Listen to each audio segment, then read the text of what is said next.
በስመ አብ ወወልድ ወመንፈስ ቅዱስ አሐዱ አምላክ አሜን። የተከበሩ አባታችን ክቡር መላከ ፀሐይ መምህር ተስፋ ማርያም ነጋሽ፣ የዚህ ታላቅ ደብር ዋና አስተዳዳሪ፣ ክቡር መላከ ሰላም ቆሞስ አባ ለገሰ ተሰማ፣ የዚህ ታላቅ ደብር ምክትል አስተዳዳሪ፣ የዚህ ታላቅ ደብር የስብከተ ወንጌል ኃላፊ ርዕሰ ደብር ተስፋ፣ የተከበራችሁ አይንተ እግዚአብሔር ካህናት፣ አባቶች፣ ወንድሞች፣ ዲያቆናት፣ ማህበረ ምዕመናን፣ አባቶች፣ እናቶች፣ ወንድሞች፣ እህቶች፣ ሕፃናት በሙሉ በኃያሉ በልዑል እግዚአብሔር ስም እንደምን አደራችሁ? እንደምን አደራችሁ? እንደምን ቆያችሁ? በባህሪው ሞት በመንግስቱ ሽረት የሌለበት የዘላለም አምላክ የሰላም አለቃ ድንቅ መካር ኃያል አምላክ አምላካችን እግዚአብሔር ስሙ ለዘላለም የተመሰገነ ይሁን። የእናታችን የቅድስተ ቅዱሳን የወላዲት አምላክ የምልዕተ ምሕረት የድንግል ማርያም አማላጅነት የገናናው መልአክ የቅዱስ ሚካኤል ረድኤት በረከት አይለየን። አምላካችን እግዚአብሔር በዚህ ማለዳ እዚህ እንድንሰባሰብ የወደደና የፈቀደ አምላካችን እግዚአብሔር አሁንም በድጋሜ ይክበር ይመስገን። እሺ እንግዲህ ከዚህ በመቀጠል ለጥቂት ጊዜ ቢሆንም ያው ትምህርትም ስለሚያስፈልገን ቅዳሴውም ቅኔ ማህሌቱም ሁሉም የሚጠቃለለው በወንጌል ነውና የሁሉም ሐሳብ በዚህ ሐሳብ ላይ የተቋጨ ስለሆነ ሁላችንም ሐሳባችንን ሰብሰብ አድርገን እንማማራለን ማለት ነው። ቅድም በቅዳሴ ላይ ሲነበብ የሰማችሁት የመጽሐፍ ቅዱስ ክፍል ከዮሐንስ ወንጌል ምዕራፍ 3 ቁጥር 10 እስከ 21 ድረስ ሰምተናል። ስለ ቃሉ እግዚአብሔር ይመስገን። የዮሐንስ ወንጌል ምዕራፍ 3 ቁጥር 13 ላይ እንዲህ የሚል ቃል አለ። ከዚህ ነው የሚጀምረው። ከኋላ ያለው ከመምህሩ ከኒቆዲሞስ ጋር አምላካችን መድኃኒታችን ኢየሱስ ክርስቶስ የተነጋገሩበት ኃይለ ቃል አለ። ወደዚያ አንመለስም። 13ኛው ቁጥር ላይ ግን ዛሬ ደግሞ በቤተ ክርስቲያናችን ስርዓት ዘወረደ የሚባልበት ዕለት ስለሆነ ሌላም በዓል አለ። ቅድም እንደተባለው ታላቁ ስምዖን በሽምግልና ዘመናትን እየገፋ ግን በዘመን መጨረሻ ማየት የሚገባውን ያን የተስፋ መሲህ መድኃኔ ዓለም ኢየሱስ ክርስቶስን አይቶ ያለፈ የእሱም ዓመታዊ ክብረ በዓል ነው። እንዲሁ ቅዱሳን በዚህ ዕለት ይከብራሉ። ከዚህ ጋር እንግዲህ ቅድም እንደተባለው ዘወረደ ስለሆነ በቤተ ክርስቲያናችን ስርዓት ከነገ ጀምሮ እስከሚቀጥለው ሳምንት ዘወረደ እንደሆነ ቤተ ክርስቲያናችን በስርዓት ታስቀምጣለች፣ አሁንም ታከብረዋለች። ስለዚህ 13ኛው ቁጥር ላይ ከሰማይ ከወረደው ወይም ከወረደ በቀር ወደ ሰማይ የወጣ ማንም የለም፣ እርሱም በሰማይ የሚኖረው የሰው ልጅ ነው። ይህ 13ኛው ቁጥር ነው። ሙሴ በምድረ በዳ እባብን እንደሰቀለ እንዲሁ በእርሱ የሚያምን ሁሉ የዘላለም ሕይወት እንዲኖረው እንጂ እንዳይጠፋ የሰው ልጅ ይሰቀል ይገባዋል። 16 በእርሱ የሚያምን ሁሉ የዘላለም ሕይወት እንዲኖረው እንጂ እንዳይጠፋ እግዚአብሔር አንድያ ልጁን እስኪሰጥ ድረስ ዓለሙን እንዲሁ ወዷልና። ዓለም በልጁ እንዲድን ነው እንጂ በዓለም እንዲፈርድ እግዚአብሔር ወደ ዓለም አላከውምና ይልና በእርሱ በማያምን ይፈረድበታል። በእርሱ በሚያምን አይፈረድበትም። በእርሱ በማያምን ግን በአንዱ በእግዚአብሔር ልጅ ስም ስላላመነ አሁን ተፈርዶበታል እያለ ይቀጥላል እስከ 21ኛው ቁጥር። ስለዚህ 13ኛው ቁጥር ላይ ለትምህርታችን ርዕስ የሚሆነን ለዛሬው ለዘወረደ እርሱ ማን ነው የሚል ይሆናል። እርሱ ማን ነው?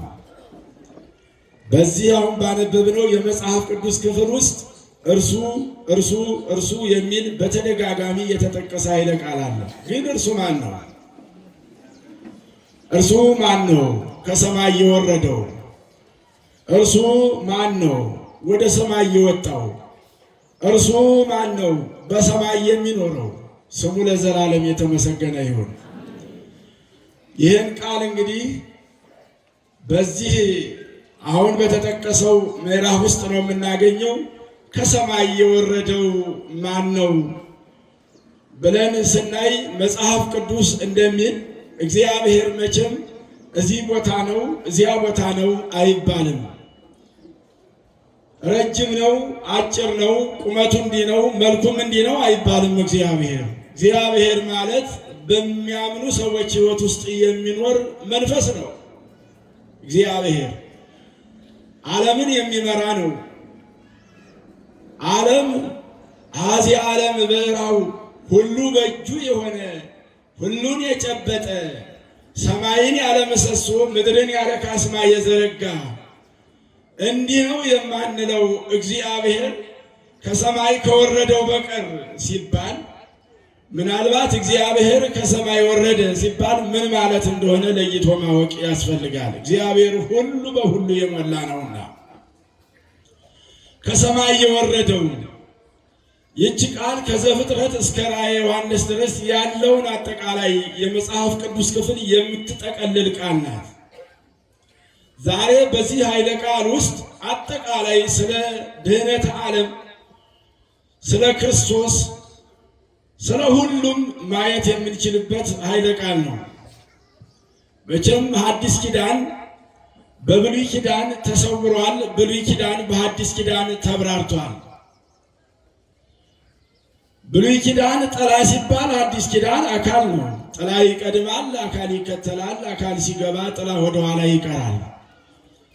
ስለዚህ አካል የሆነው መድኃኔ ዓለም ኢየሱስ ክርስቶስ የተገለጠበት የጸጋ ዘመን፣ የምህረት ዘመን፣ የፍቅር ዘመን ስለሆነ ሐዲስ ኪዳን ሁሉንም የያዘ ሰዎችን ያስተሳሰረ የፍቅር ሰንሰለት ዘመን ነው። ከሰማይ የወረደው ሲል ምን ማለት ነው? ከእናታችን ከድንግል ማርያም ሥጋ ለብሶ መወለዱን ሥጋ ለብሶ መገለጡን ለማለት ነው።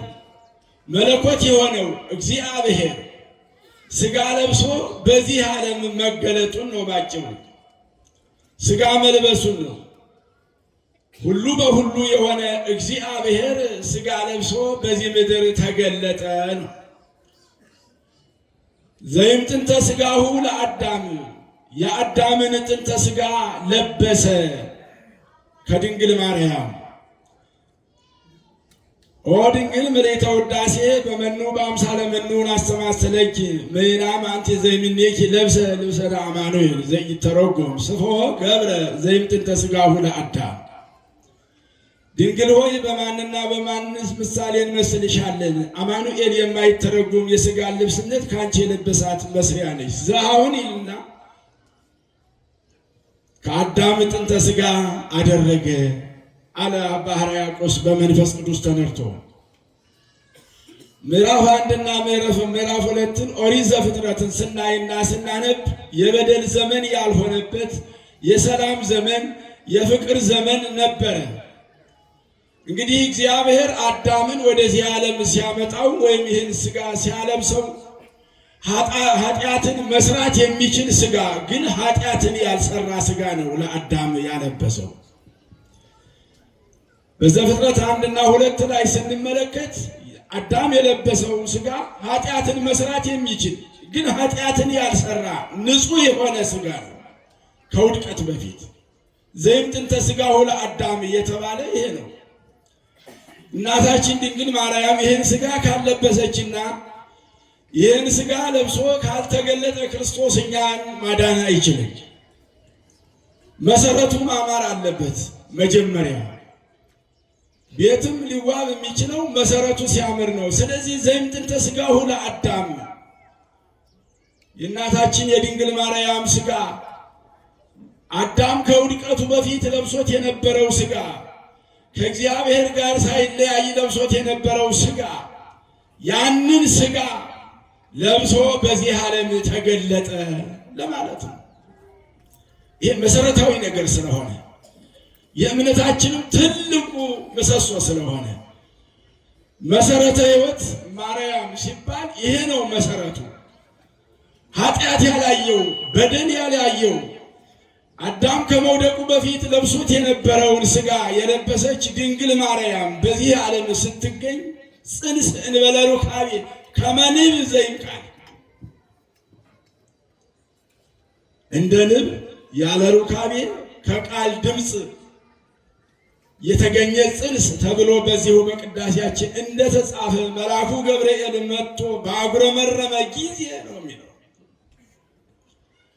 ንብ መቼም ራሱን የቻለ ሌላ መባዣ የለውም። አውራው በዚያ በቀፎ ውስጥ ብቻ መጮህ ነው የሚያስፈልገው። ከዚያ በኋላ ንቦች ይፈለፈላሉ። ከአንድ ቀፎ አልፈው ሌላ ቀፎ ሞልተው አሁን ዛሬ ቀፎው ሌላ ቀፎ ጨመረው ንቡ ወለደ ይባላል። ግን ሁኔታው በድምፅ ነው። በንብ የተመሰለው መልአኩ ቅዱስ ገብርኤል ወደ ድንግል ማርያም መጥቶ ባጉረመረመና ድምፅ ባሰማ ጊዜ ያለምንም ቅድመ ሁኔታ ድንግል ማርያምን አሁን ቅድም የተባለውን ሥጋ ለብሳ የተገኘች ድንግል ኢየሱስ ክርስቶስን ጸነሰች ነው። አመጣጡ ይሄ ነው። በዚህ ላይ የተነሱ ብዙ በየክፍለ ዘመኑ የሚመጡ ሰዎች ብዙ ብለው ሊሆን ይችላል። ወደዚያ ውስጥ አንገባም። ብዙ ተብሏል። በዘመኑ መልስ ተሰጥቶበታል። ስለዚህ ከሰማይ የወረደ ሲባል መለኮት የሆነው መድኃኔ ዓለም ኢየሱስ ክርስቶስ ይህን ሥጋ ለብሶ በዚህ ዓለም ተገለጠ። ነዋ በግዑ ለእግዚአብሔር ዘያትት ኃጢአተ ዓለም፣ የዓለምን በደል የዓለምን ኃጢአት የሚያስወግድ ጨለማን ወደ ብርሃን የሚለውጥ ሞትን በሕይወት የሚውጥ የሰማይና የምድር ጌታ ልዑል እግዚአብሔር መድኃኔ ዓለም ኢየሱስ ክርስቶስ ተገለጠ ማለት ነው። ከሰማይ የወረደ ሲባል ይሄ ነው። ሥጋ ለብሶ ተገለጠ እኛን ለማዳን ሲል የ5500 ዘመንን ያንን የመከራ ዘመን ያንን የፍዳ ዘመን ያንን የችግር ዘመን ያንን የኃጢአት ዘመን ያንን ሰዎች የተቸገሩበትን ዘመን ዓለም የተጨነቀበትን ዘመን የጥያቄ ሁሉ መልስ የሆነው የድንግል ማርያም ልጅ ኢየሱስ ክርስቶስ ሥጋ ለብሶ ተገለጠ እኛን ለማዳን። ዘወረደ ማለት ይሄ ነው። እሱ ማን ነው? ከሰማይ የመጣው ከተባለ ይሄ ነው። ሥጋ ለብሶ የተገለጠው የድንግል ማርያም ልጅ መድኃኔ ዓለም ኢየሱስ ክርስቶስ ነው። በብሉይ ኪዳን በጥንት ዘመን አባቶች ካህናት ሲያገለግሉ ምዕመናን በጎችን፣ ፍየሎችን፣ በሬዎችን፣ ላሞችን ለመስዋዕት ይዘው ይመጡ ነበረ ይላል የብሉይ ኪዳን አገልግሎት። ስለዚህ ካህኑ በበጉ ላይ በእንስሳው ላይ እጁን በጫነ ጊዜ በጉን ይዞ የመጣው ሰውዬ በደል ወደ በጉ ይተላለፍ ነበረ። በጉ ይሸከም ነበረ። ስለ ሰውየው በደል፣ ስለ ሰውየው ኃጢአት የሰውየውን ኃጢአት የሰውየውን በደል በጉ ወስዶ ይሰዋና ይሞት ነበረ። ወደ አዲስ ኪዳን ስንመጣ በግ የተባለው ኢየሱስ ክርስቶስ የዓለምን ኃጢአት አጠቃላይ እንደ ብሉይ ኪዳኑ ጠዋትና ማታ ሳይሆን አንድ ጊዜ ዋጋ በመክፈል መስዋዕት በመሆን የዓለምን ኃጢአት የሚያስወግድ የእግዚአብሔር በግ የማያዳግም መስዋዕት ሥጋ ለብሶ ተገለጠ ማለት ነው። ዛሬ ሁሉንም የምናስብበት ነው። ይህን ማሰብ መቻል አለብን። ዝግጅታችን ይሄ ነው። የዓለምን ኃጢአት የሚያስወግድ እውነተኛው በግ መድኃኔ ዓለም ኢየሱስ ክርስቶስ ኃጢአታችንን ተሸከመ። እኛ ሁላችን እንደ በጎች ተቅበዝብዘን ጠፋን። ከኛም እያንዳንዱ ወደ ገዛ መንገዱ አዘነበለ። እግዚአብሔርም የሁላችንን በደል በእርሱ ላይ ያኖረ የድንግል ማርያም ልጅ መድኃኔ ዓለም ኢየሱስ ክርስቶስ ኢሳይያስ 53 ቁጥር 6 ላይ አስቀድሞ ተነግሮ ነበረ። ስለዚህ የዓለምን ኃጢአት ተሸክሞ በ34 ዓመተ ምህረት በቀራንዮ አደባባይ በዚያ በእንጨት ላይ የተሰቀለው የዓለምን ዋጋ የከፈለ እግዚአብሔር አብ የጠየቀውን ትክክለኛውን መስፈርት አሟልቶ የተገኘ ሥጋ ለብሶ የተገለጠው የእግዚአብሔር አብ የባሕርዩ ልጁ የድንግል ማርያም ልጅ መድኃኔ ዓለም ኢየሱስ ክርስቶስ በሥጋ ተገለጠ ማለት ነው። ከሰማይ የወረደው ማን ነው ሲባል ዓለም የተጨነቀበትን ብዙ አባቶች ወጥተው ወርደው ደክመው ያቃታቸውን የኛ ጉዳይ አበቃ በተባለበት ዘመን ዲያብሎስ ዙፋኑን በዘረጋበት ዘመን ሰዎችን አስሮ ወደ ሲኦል ወደ መንፈሳዊ ቄራ በሚነዳበት ዘመን በዘመን ፍጻሜ በመጨረሻው ዘመን የዲያብሎስን መንግስት ገልብጦ የእግዚአብሔርን መንግስት በሚያምኑ ሰዎች ውስጥ የመሰረተው መድኃኔዓለም በሥጋ ተገለጠ ማለት ነው። ቃል ሥጋ ሆነ። ሰው ሁን ከማለት የበለጠ ምን አለ ልጆች? ሰው ሁን ለወልድ በራሱ ሕይወት እንዲኖረው ሰጥቶታልና ይላል ዮሐንስ ወንጌል ምዕራፍ 5 ቁጥር 26 ላይ ቃል ሥጋ ሆነ በተባለ ጊዜ ከመቤታችን የነሳው ሥጋ ከወልደ እግዚአብሔር ጋር ከመዋሃዱ በፊት ዘላለማዊ ሕይወትን ሰጭና ዘላለማዊነት አልነበረውም። ቃል ሥጋ ሆነ በተባለ ጊዜ መለኮት ከሥጋ ጋር ሲዋሃድ ሥጋ አምላክ ሆነ። አምላክ ያልነበረ ሥጋ አምላክ ሆነ። በባህር ላይ የሚራመድ ሆነ። ሙትን የሚያስነሳ ሆነ። እንቆቅልሽን የሚፈታ ሆነ። ትዳርን የሚባርክ ሆነ። ኑሮን የሚባርክ ሆነ። ሰዎችን የሚዋጅ ሆነ እና አልዓዛርን ተነሱ ማለት ቻለ። መለኮትማ ከሆነ እዚያ ሆኖ ዝም ብሎ ቢናገር እዚያ ሆኖ መስራት የሚችል እግዚአብሔር ነው እኮ ዝቅ ብሎ በትሕትና የእኛን ሥጋ ለብሶ እኛን ያዳነን። ስለዚህ ኢየሱስ ክርስቶስ ሥጋ ለብሶ ተገለጠ ሲባል ሥጋ የሚባለው ነገር አምላክ ነው፣ እግዚአብሔር ነው፣ መለኮት ነው። በባህር ላይ የሚራመድ ሥጋ ነው የተገለጠው። ሙታንን ተነስ ብሎ በቃል ብቻ የሚያስነሳ ሥጋ ነው። ከሰማይ መጣ ሲባል ከሰማይ እንደወረደ አድርገው እንደሚተርቱት ሰዎች ሳይሆን ሰማያዊው መለኮት ዓለምን በእጁ ያዘው እግዚአብሔር በምድር ካሉ ሰዎች መካከል ከተመረጠችዋ ከድንግል ማርያም ያን ቅድም የተባለው ሥጋ ለብሶ ተገለጠ ማለት ነው። እግዚአብሔር አምላካችን ስሙ ለዘላለም የተመሰገነ ይሁን። ይህ ሥጋ ሞትን ድል አድርጎ የተነሳ ነው። ይህ ሥጋ መቃብር አልያዘው። መለኮት ስለሆነ እግዚአብሔር ስለሆነ ወደ ሲኦል ሂዶ በመንፈስ ሲሰብክ ሲያስተምር በሲኦል ያለው ያ ክፉ ሊይዘው አልቻለም። ሌሎችማ እንግዲያ ተይዘው በስራት ነበሩ። ሰይጣንን ቁልፉን የቀማ ሰይጣንን መንግስቱን ገልብጦ የራሱን መንግስት ቅድም እንደተባለው በቅዱሳን ሕይወት ውስጥ የመሰረተ የኛ አባት የሰማይና የምድር ጌታ የድንግል ማርያም ልጅ መድኃኔዓለም ኢየሱስ ክርስቶስ ነው። ስሙ ለዘላለም የተመሰገነ ይሁን። እርሱ ማን ነው? መድኃኔዓለም ኢየሱስ ክርስቶስ ነው። እርሱ ማን ነው? ወደ ሰማይ የወጣው ይላል እዚያው ላይ 13ኛው ቁጥር ላይ ወደ ሰማይ የወጣ መድኃኔዓለም ኢየሱስ ክርስቶስ በዚህ ምድር ላይ በቆየባቸው ጊዜያት ሁሉ በሥጋ ተገልጦ ልዩ ልዩ ሥራዎችን ሰርቷል። ሰዎችን አድኗል። በዘመኑ የነበሩ አማጽያን፣ ፈሪሳውያን፣ ሰዱቃውያን አስቸጋሪ ለእግዚአብሔር ነገር እንቅፋት የሚፈጥሩ ሰዎች ሁሉ ቢወጡ ቢወርዱ ትንቢት የተነገረለት ሱባኤ የተቆጠረለት በዘመን መጨረሻ የተገለጠ ጨለማን በብርሃን ላይ ብርሃንን ጨለማን አስወግዶ በጨለማ ላይ ስልጣን ያለው ሞትን በሕይወት የሚወጣው እንደተባለው መድኃኔዓለም ኢየሱስ ክርስቶስ ወደ ሰማይ የወጣው ማን ነው ለሚባለው በመጨረሻ ላይ እርገቱን የምንናገርበት እንጂ ሌላ ትርጉም የምንሰጥበት አንድም ነገር የለም። ወደ ሰማይ የወጣው እርገቱን ነው። ሞትን ድል አድርጎ ከተነሳ በኋላ ለደቀ መዛሙርቱ የሚገባውን ትምህርት ከሰጠ በኋላ ካስተማራቸው በኋላ ካሰለጠናቸው በኋላ ለቤተ ክርስቲያን በዚህ ዓለም ትክ አድርጎ ካስቀመጣቸው በኋላ የእግዚአብሔር አብን ፈቃድ ፈጽሞ ከጨረሰ በኋላ ማንም ሊይዘው ሳይችል ሞትን ድል አድርጎ የተነሳው ጌታ ወደ ሰማይ አረገ፣ ወጣ ማለት ነው። ወጣ ማለት ነው። አርጓል፣ ወደ ሰማይ ሄዷል። ሰማይ ማለት ከኔ ራስ በላይ ሰማይ ነው። አጭርም እንሆን ረጅም ከራሳችን በላይ ያለው አጠቃላይ ሰማይ ነው የሚባለው። ምክንያቱም ከዚህ በላይ እኛ መሄድም ማወቅም ስለማንችል ወደ ላይ መዝለል አይቻልም። ወደ ሰማይ የወጣው ዓለም እያየው ደቀ መዛሙርቱ እያዩት ዓለም እያደነቀው በለበሰው ሥጋ ቅድም በተባለው በከበረው ሥጋ ወደ ሰማይ የወጣው የድንግል ማርያም ልጅ መድኃኔ ዓለም ኢየሱስ ክርስቶስን ዛሬ እናስባለን። ይሄ ሁሉ ነው የምናስበው።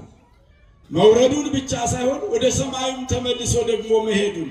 መጀመሪያ መጥቷል፣ እንደገና ወደ ሰማይ ተመልሶ ዓለምን የሚገዛ ጌታ ሆኗል። የመጀመሪያው አዳም በጥፋቱ ወድቋል። ሁለተኛው አዳም ተተክቶ ዓለምን እየመራ ያለ መንፈሳዊውን ዓለም እየመራ ያለ ሁለተኛው አዳም የድንግል ማርያም ልጅ መድኃኔ ዓለም ኢየሱስ ክርስቶስ የአዳምን ቦታ ተክቶ የሚመራ በእኛ ልብ ውስጥ ንጉሥ ሆኖ ዓለምን በመንፈሳዊ ዓለም ውስጥ እያንቀሳቀሰ ያለ ጌታ እሱ ነው። ለሚያምንበት የዘላለም ሕይወትን ይሰጣልና ስሙ ለዘላለም የተመሰገነ ይሁን። እርሱ ማን ነው? ወደ ሰማይ የወጣው ማን ነው? የድንግል ማርያም ልጅ መድኃኔ ዓለም ኢየሱስ ክርስቶስ ነው።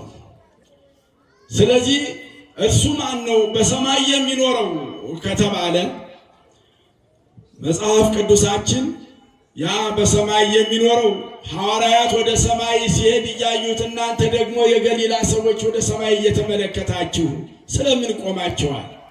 ይህ ከእናንተ ወደ ሰማይ የወጣው ኢየሱስ ክርስቶስ እንዲህ ሲሄድ እንዳያችሁት ተመልሶ ይመጣል ተብሎ እንደተጻፈው ሁሉ ወደ ሰማይ የሄደው ጌታ ደግሞ ወካዕበ ይመጽእ በውእቱ ሥጋ ምስለ ኃይለ መለኮቱ እግዚአብሔር አምላክነ ቅዳሴያችን ሰለስቱ ምዕት ተዘከር ሥጋ በሚለው ጸሎተ ፈትቶ ላይ ይህንን ይናገራል። እንዲሁ ሲሄድ እንዳያችሁት የተባለው ያን ሥጋ ለብሶ ወደ ሰማይ የሄደው በሰማይ ያለው የከበረው መለኮት የተዋህደው ሥጋ የሚኖረው በሰማይ ነው ማለት ነው። በማይታወቀው ከኛ አእምሮ በላይ በሆነው ዓለም ውስጥ እርሱ በሰማይ የሚኖረው ነው። ዓለምን ያዳነው የዓለምን ታሪክ የለወጠው እንድንቆም ያደረገን በሰዎች ሕይወት ውስጥ ነግሶ ያለ ጨለማን የለወጠ በመንፈሳዊ ሕይወታችን እሱን እንድናይ መንፈሳዊ ዓይንን የገጠመልን በዚህ በላፍቶ ቁጭ ብለን በወዲያኛው ዓለም ያለውን ዓለም በእምነት እንድንቃኝ በመጽሐፍ ቅዱስ መነጽርነት እንድናየው ያደረገ መንፈሳዊ መነጽርን የተከለልን የራቀውን አቅርበን የቀረበውን አጉልተን የምናይበትን የእምነትን መንፈስ በውስጣችን ያሳደረ ክርስትና ማለት ላፍቶ ቁጭ ብሎ በወዲያኛው ዓለም ከቅዱሳን ጋር ማሸብሸብ ማለት ነው በመንፈስ። ዛሬ ሰንበት ተማሪዎች ይዘምራሉ። ዛሬ የሚዘመረው ዝማሬ ጥላ ነው። ዛሬ የሚቆመው አገልግሎት ሁሉ የሚሰራው መንፈሳዊ አገልግሎት ሁሉ ለወዲያኛው ዓለም ጥላ ነው። ምናልባት እኛ ሊደክመን ይችላል። ዛሬ ቀድሰን ነገ ብንባል ደከመን ነው። ማህሌት ተቁሞ ዛሬ ደግሞ እንዲያው ሊደከም ይገባል። ድካም አለብን በዚህ ዓለም ላይ። በወዲያኛው ዓለም ግን ድካም የሌለበት ቅዳሴ አለ። ድካም የሌለበት ቅኔ ማህሌት አለ። ድካም የሌለበት መንፈሳዊ አገልግሎት አለ። የረቀቀ ሲሄድ ከመላእክት ከቅዱሳን ጋር አብረን እያሸበሸብን እየዘመርን የምንኖርበት ዓለም ይጠብቀናል። ይሄ በክርስቶስ ደም ተመርቆ የተከፈተ እግዚአብሔር ለኛ ሲል ያዘጋጀልን በክርስቶስ ደም የተዘጋጀ መንፈሳዊ አዳራሽ የእግዚአብሔር ሰዎች አሁንም ያሉበት እኛም ስንሄድ የምንኖርበት እግዚአብሔር ለኛ ያዘጋጀው ያ በሰማያዊው ዓለም ውስጥ ያለው እዚህ ሆነን የምናየው እግዚአብሔር ለኛ የሰጠንና ያደለን ክርስቶስም በዚያ ነው የሚኖረው ተብሎ የተነገረለት የድንግል ማርያም ሥጋ የለበሰው ኢየሱስ ክርስቶስ እኛ አባታችንን መስለን ከኖርን የአባታችንን ሥራ ከሰራን የምንኖርበት ዓለም ብርሃን ነው። እዚያ ጨለማ የለም። እዚያ አስተዳደር ወጣ ወረደ እንደዚህ ሆነ የሚባል ነገር የለም። የዚህ ዓለም ስርዓት የለም። የወረዳ አስተዳደር የለም። የቀበሌ አስተዳደር የለም። የዚህ ዓለም ስርዓት የለም። ክልል የለም። እዚያ እኮ ጎበዝ እንዲህ ብሎ ነገር የለም። እዚያ የተቀማነውን ነገር ሁሉ የምናገኝበት ዓለም ነው። የተወሰደንብንን ነገር ሁሉ እውነት ሰርተን በጽድቅ የምንኖር ከሆነ በብርሃን ዓለም ውስጥ ተውጠን የምንኖርበት ዓለም ነው ያ ዓለም። የእግዚአብሔር መንግስት ወርሰን የምንኖርበት ዓለም ይህን ሊያወርሰን የመጣው ከሰማይ ሥጋ ለብሶ ከሰማይ ወረደ ሲባል መውረዱን የድንግል ማርያምን ሥጋ ለብሶ የተገለጠውን ወደ ሰማይ የወጣውን በዛው በመለኮታዊ ባህሪው ሥጋ ለብሶ የሚኖረው ዛሬም እኛን ለማዳን የጽድቅ ሥራ እንድንሰራ በእኛ ሕይወት ውስጥ የሚሰራውን እግዚአብሔርን አስበን ይሄን ጾም እንጾማለን። ሰይጣን አጋንንት እግዚአብሔርን ይፈሩታል፣ እኛም እንፈራዋለን። እነሱ ስለተጣሉ ነው፣ እነሱ ስለወደቁ ነው፣ እነሱ ስለተቀጡ ነው። እኛ ደግሞ ስለዋለልን ቁም ነገር ስለሰጠን ፍቅር አጋፔ ስለሆነው ፍቅሩ ፍጹም ስለሆነው ፍቅሩ ሞታችንን ስለሞተልን መከራችንን ስለደመሰሰልን በሕይወት ስላቆመን የዘላለም ሕይወት ስለሆነ ስለ መድኃኔ ዓለም ስለ ኢየሱስ ክርስቶስ ስንል ዝግጅት አድርገን በንስሐ ሕይወት ታጥበን እሱን አይተን እግዚአብሔርን መስለን ለመኖር አባታችንን መስለን ለመኖር ለኛ የተደረገልን ቁም ነገር ሰርተን በወዲያኛው ዓለም ደግሞ በክብር ለመኖር ዝግጅት አድርገን ይህን ጾም እንጾመዋለን። ዘወረደ ሲባል ቅድመ ዝግጅት የሚደረግ ይህን ሁሉ አስበን እግዚአብሔር ልጁን ኢየሱስ ክርስቶስን ሰጥቶ ለኛ ሲል የተሰራውን ስራ ሁሉ የምናስብበት ቀንና ቅድመ ዝግጅት አድርገን በንስሐ ወደ ጾም የምንገባበት ቀን ነው ዛሬ። ዘወረደ ብቻ አይደለም፣ ሌሎችም ቅዱሳን ተጠቅመውበታል። የእግዚአብሔር ሰዎች በዚህ ስርዓት ጾም በጣም አስፈላጊ ስለሆነ ያስቸገረን ነገር ሁሉ የሚገዛም ስለሆነ ስርዓት እንዲይዝ ቀጥ አድርጎ የሚያቆምም ስለሆነ ጾም በጣም አስፈላጊ ስለሆነ ዘወረደ ማለት እነዚህ ነገሮች ሁሉ በዝግጅት አድርገን ወደ ጾም የምንገባበት ቀን ነው ማለት ነው። እርሱ ማን ነው ከተባለ መውለዱን የምናስብበት ከድንግል ማርያም መወለዱን የምናወሳበት፣ እርሱ ማን ነው የተባለው ደግሞ ሞትን አድርጎ ወደ ሰማይ የወጣውን የምናስብበት፣ ያስ የት ነው ሲባል በሰማይ የሚኖረው የተባለው ያ ሥጋ ወካዕበ ይመጽእ የተባለው የክርስቶስ የለበሰው ሥጋ ዘላለማዊ አምላክ እንደሆነና ጌታ እንደሆነ አምነን የምንቀበልበት የምናስብበት ነው። ሕይወት የሆነን ጌታ ነው። ጊዜው ምናልባት ሊያጥር ይችላል እንጂ በዚህ ቃል ውስጥ ብዙ ነገሮች አሉ። በዚያ በብሉይ ኪዳን ዘመን ሙሴን ይመራው የነበረ ሕዝብ ያ ብዙ ሕዝብ ሙሴ ሲያገለግለው የነበረ ሕዝብ እግዚአብሔርን የረሳውን ሕዝብ አስበንም በሚቀጥለው ቁጥር ሌሎችንም ማየት እንችል ነበር። አንዳንድ ጊዜ እግዚአብሔርን እንዘነጋለን፣ አንዳንድ ጊዜ ማንነታችንን እንጥላለን፣ ከእግዚአብሔር ሐሳብ ውጭ እንሆናለን። የእስራኤል ሕዝብ ማለት እግዚአብሔር የመረጠው ሕዝብ ማለት ነው።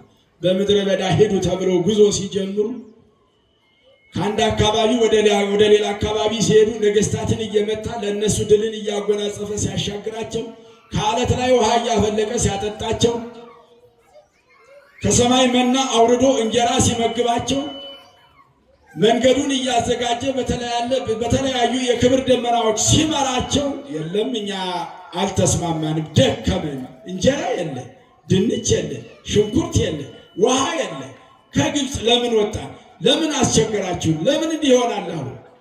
እግዚአብሔር የሰጣቸውን ድል ሁሉ በራሳቸው በጉልበታቸው እንዳገኙ አሰቡ። ጀግኖች እንደሆኑ ተገነዘቡ። ስለዚህ ምናምንቴ መሆናቸውን አላወቁም። በእግዚአብሔር ቤት እግዚአብሔር ነበረ ይመራቸው የነበረ። በእግዚአብሔርና በሙሴ ላይ ነው አመፃ ያካሂዱት የነበረው። ስለዚህ እግዚአብሔር ሲቆጣ አንዳንድ ጊዜ እባቦችን ላከባቸው። ተናዳፊ እባቦች በየቤታቸው እየገቡ የሚነድፉ፣ በየሰፈራቸው እየገቡ የሚባሉ፣ ሰውነታቸውን የሚያሳብጡ፣ በቤታቸው ውስጥ በሰፈር በተለያየ አቅጣጫ ያሉ ሰዎች ይህን በደል የሚያካሂዱትን እግዚአብሔር ላይ ያመፁትን እግዚአብሔር እነዚህን ሰደድ እባቦች ነዘር በጣም ተናዳፊ የሆኑ እባቦችን ላከባቸው። ሰውነታቸው አበጠ። በዚህ ምክንያት ብዙ ሰው ሞተ። ስለዚህ እነዚህ ሰዎች በድለናል አሉ። በድለናል ማለትም መልካም ነገር ነው። ዛሬ ግን በድለናል ለማለት አይቻልም። በድለሃል ቢባል የታይታይ ነው የሚለው። በዘመኑ የነበሩ ሰዎች የነሐስ እባብ አዘጋጅተው ፈውስ እስከሚደረግላቸው ድረስ ቢያምፁም እንኳን ተመልሰው እግዚአብሔር ሆይ ይቅር በለን አሉ። ሙሴ ወደ እግዚአብሔር ጸለየ። ሙሴ ጸልይልን ብለው ለምነው ስለነበረ በል እንደዚህ አድርገህ የነሐስ እባብ ሰርተህ ቀጥ አድርገህ ዛሬ አባቶቻችን ይህች በትር በጣም አደገኛ ናት። ሙሴ ይዟት የነበረች በሌላ መንገድ እንደገናም የኤርትራን ባህር የከፈለባት በሌላ መንገድ አሁን ደግሞ የነሐስ እባብ ተሰርቶ የቆመች ዛሬ አባቶቻችን አርዌ ብርት የሚባለውን ኤጲስቆጶሳት ጳጳሳት ይዟታል። ስለዚህ ነሐስ ላይ ስራና ቀጥ ያለች እዚያች ላይ አስቀምጥና ነሐሱን ያየ ሁሉ ይድናል አለው። ሙሴ የዋህ ነው፣ ታዘዘ፣ አደረገ። በቤት ውስጥ ያሉ በሽተኞች ድምፁን እየሰሙ መምጣት የቻሉ እዚያ ነሐሱ እባብ ድረስ መልኩን እያዩ ተፈወሱ ይላል ዘኍልቍ 21 ቁጥር 4 እስከ 8 ላይ ስንሄድ እዚያው 14ኛው ቁጥር ላይ ዮሐንስ ላይም የተጠቀሰው በዘመኑ እስራኤላውያን በዚህ መልኩ ተጠቅመው ከዚያ ከነበረባቸው በሽታ እግዚአብሔር አዳናቸው። ሙሴ የታዘዘውን አደረገ። ከዚያ እስራት ተፈቱ። ያ ነሐስ እስራኤላውያን እያዩ የዳኑበት በቤት ውስጥ ያሉ በድምፁ ቀርበው ደግሞ ማየት የቻሉ መልክን አይተው እንደዳኑ ሁሉ ወደ ክርስቶስ በመምጣት ያ ጥላ ነውና ቅድም እንዳልኳችሁ አካል የሆነው መድኃኔ ዓለም ኢየሱስ ክርስቶስ ሲገለጥ ያ የነሐስ እባብ የተባለ እኛ እንግዲህ የነሐስ እባብ ሲባል ብዙ ጊዜ እንደነግጣለን እንጂ ያ ምሳሌው ለክርስቶስ ነበረ፣ ጥላ ነበረና ዛሬ አካል የሆነው ክርስቶስ ተገልጦ ዲያብሎስ የተባለው ተናዳፊ እባብ ዓለምን እየነደፈ ሰዎችን እያባላ እያዋጋ ያለው ዲያብሎስ ያ እባብ የዲያብሎስ ምሳሌ ነው። ዲያብሎስ ጦረኛ ነው። ዲያብሎስ ከሳሽ ነው። ዲያብሎስ ክፉ ነው። ወንድም ወንድሙን እንዲያሳድድ ያደርጋል። በማያምኑ ሰዎች ሕይወት ውስጥ ሆኖ በሚያምኑ ሰዎች ሕይወት ውስጥ ያለውን ክርስቶስን ይወጋል። ክርስቶስን ማሳደድ ማለት ይሄ ነው እንጂ እኮ ገጀራ አንስቶ ወይም ጥይት አንስቶ መተኮስ ማለት አይደለም። ክርስቶስን ማሳደድ ማለት በማያምኑ ሰዎች ሕይወት ውስጥ ያለው ክፋት የዲያብሎስ ጥልቅ ስራ በሚያምኑ ሰዎች ሕይወት ውስጥ ያለውን ክርስቶስን መውጋት ማለት ክርስቲያኖችን ማሳደድ ማለት ነው። ያ ነሐስ እባቡ የዲያብሎስ ምሳሌ ነበረ። በሌላ መንገድ መጨረሻ ላይ ወደ ፍጻሜ ሲመጣ ግን አሁንም ደግሞ ክርስቶስ ያንን እያዩ ሰዎች እንደዳኑ ሁሉ ያ የነሐስ እባብ ደግሞ በዮሐንስ ወንጌል ምዕራፍ 3 ቁጥር 14 እንደተጠቀሰው ክርስቶስን አይተው የክርስቶስን ትምህርት እየተከተሉ ከሐዋርያት እየተቀበሉ የተማሩ ሰዎች የሚድኑበት የእግዚአብሔር ወልድ የመድኃኔ ዓለም ኢየሱስ ክርስቶስ ምሳሌ ማለት ነው። ስለዚህ በእርሱ ያመነ ሁሉ የዘላለም ሕይወት እንዲኖረው እንጂ እንዳይጠፋ፣ አንድም ሰው እንዳይጠፋ እንዲሁ በሚባል ፍቅሩ ወደደን ለማለት ነው። ክርስቶስ የወደደን ቅድም እንደተባለው እንዲሁ በሚባል ፍቅሩ ነው እኛን የወደደን። ምንም ቁም ነገር መወደድ የማይገባን ሰዎች ነን፣ ኃጢአተኞች ነን፣ በደለኞች ነን። ለእኛ ሲል ራሱን ዝቅ አድርጎ መለኮት ሥጋ ለብሶ የተገለጠው በእኛ መካከል የተገኘው የተመላለሰው እኛን ኃጢአተኞችን ለማዳን የዘላለም ሕይወትን ለማውረስ የ5500 ዘመንን ታሪክ ለመለወጥ ነውና እግዚአብሔር ለእኛ ያደረገልን ድንቅ ነገር ነው። በዚህ ፍቅር ውስጥ ሰጥመን በዚህ ፍቅር ውስጥ ገብተን በዚህ ባህር ውስጥ እየዋኘን መንፈሳዊ ፍቅር ማለት ነው ይህን ጾም ለመጾም በንስሐ ሕይወት ተለውጠን ወደ ጾሙ መግባት ዝግጅት ማድረግ ያስፈልጋል ማለት ነው። ዛሬ መጽሐፍ ቅዱስን ከዘፍጥረት በዚህ ኃይለ ቃል ውስጥ እስከ ራዕየ ዮሐንስ ድረስ አንብበን እግዚአብሔር ለኛ የዋለልን ቁም ነገር ተገንዝበን ልንገባ ያስፈልጋል ማለት ነው። ዝግጅት ማለት ይሄ ነውና እግዚአብሔር አምላካችን ስሙ ለዘላለም የተመሰገነ ይሁን። እርሱ ማን ነው? ከሰማይ የወረደው የሚለውን አይተናል። እንግዲህ ሰሚ ጆሮ አስተዋይ ልቡና በቸርነቱ ይስጠን። እኛ የለመድነው እልል ማለት አልፎ አልፎ እንዲበሉ ሲባል እንጂ እንደዚህ ጠንከር ያሉ ነገሮችም ሲነገሩ አንዳንድ ጊዜ ስለማይገባን መጽሐፍ ቅዱስ የድንጋይ ቆሎ ስለሆነ መንፈሳዊ ጥርስ የሌለው ሰው ማንም ሰው ሊገባው ሊረዳው አይችልም። ለዚህም ነው ሰዎች በየመንገዱ በየአቅጣጫው እየወደቁ ያሉት። መጽሐፍ ቅዱስን ሕገ መንግሥተ ሰማያት ስለሆነ የወዲያኛውን ዓለም ስርዓት እንዴት መኖር እንደሚገባን የሚያስረድን መለኮታዊ መገለጥ ነውና ልናነበው ልንረዳው የእምነታችንም የተግባራችንም መመሪያ ስለሆነ ልናውቀው ይገባል። ስሙ ለዘላለም የተመሰገነ ይሁን። ይቆየን።